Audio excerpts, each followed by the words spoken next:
Hello and welcome to CVAT Academy, your go-to training hub for mastering data annotation with CVAT. In this video, we'll explore image annotation with an ellipse tool. We'll learn how it works as well as see what kinds of objects and use cases it's best suited for.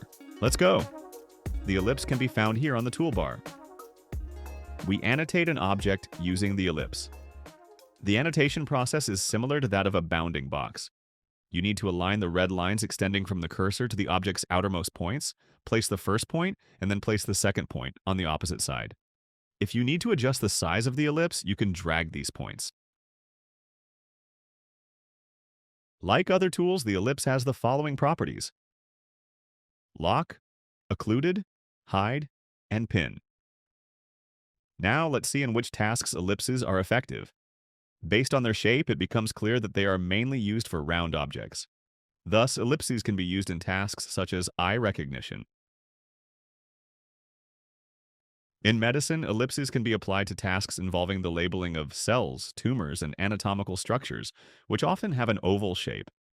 If an object has an oval shape, it may be necessary to adjust the tilt to position the ellipse more accurately.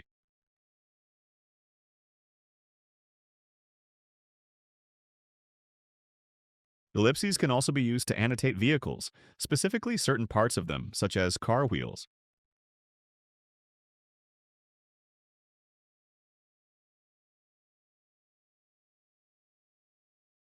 In sports data processing, they can be used to annotate balls.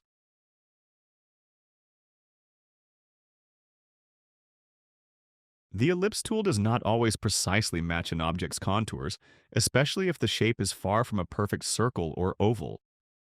In such cases, some background may be included in the annotation, which can complicate model training.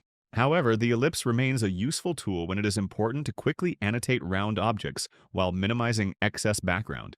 Let's annotate an object using a bounding box,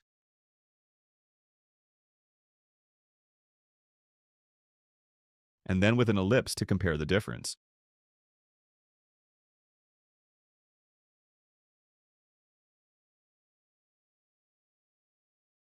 In this case, although the object does not have a perfectly round shape, the ellipse includes less background than the bounding box. On the other hand, we can use masks or polygons to exclude all background from the object. However, this takes significantly more time than annotating the object with an ellipse. If the task allows for some background to be included, using ellipses instead of polygons can reduce annotation time.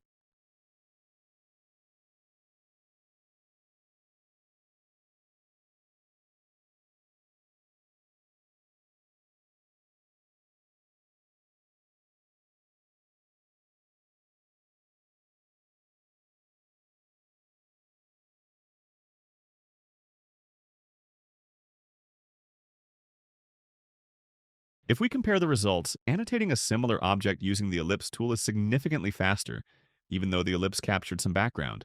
We can take a closer look at the annotation and see the difference in how much extra background was included in the ellipse. So, the ellipse tool is a convenient way to annotate round objects, which in some cases is more effective than a bounding box. However, it does not always allow for precise object annotation without capturing excess background. So it is important to choose the annotation tool depending on the task.